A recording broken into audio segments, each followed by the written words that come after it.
Ejo kuwa gatatu Ingabire Victoire washinze ishyaka Dalpha Umurinzi ritavuga rumwe n'ubutegetsi mu Rwanda kandi ritaremerwa, yagaragaye mu rukiko rukuru aho yasabaga ko yakurirwaho ubusembwa nyuma yaho yafunguriwe. Kugeza ubu ishyaka rye ryakomeje kubura ibisabwa ngo ryemerwe. Gukurwaho ubusembwa no kwemerwa kw'ishyaka rye nibyo akeneye byari kumuhesha uburenganzira bwo kuba yarihagararira mu matora y'umukuru w'igihugu azaba ku itariki ya 15 y'ukwezi kwa karindwi.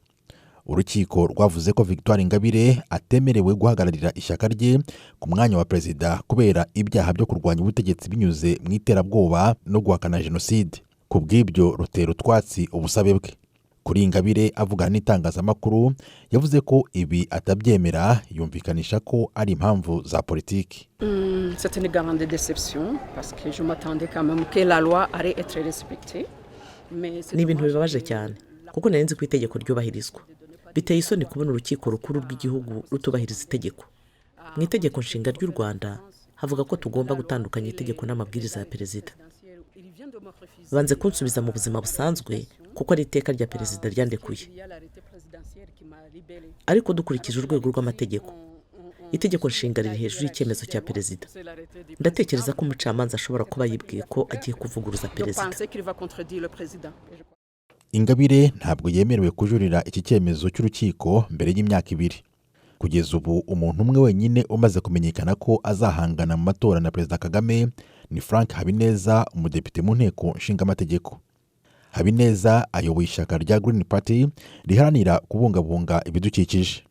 Uyu mugabo w'imyaka 47 mu matora aheruka kuba mu Rwanda muri 2017 nabwo yari yagerageje kwiyamamaza kuba perezida, abona amajwi atageze kuri 1% kuko icyo gihe yagize 0.45% gusa. None ubu yizeye iki? Yavuganye n'ibiro ntaramakuru by'Abafaransa AFP. I'm running for president because I still believe that Rwanda needs to have a strong perezida kuko nizeye ko u Rwanda rukeneye demokarasi ikomeye. Mu gihugu cyacu tubura demokarasi, nta bwisanzure mu kuvuga, nta bwisanzure buri mu itangazamakuru, nta bwisanzure bwo kuvuga icyo ushatse. Ibyo rero nibyo tuzibandaho, ariko kandi nk'ishyaka rya politiki turizera kuzakuraho n'ubukene.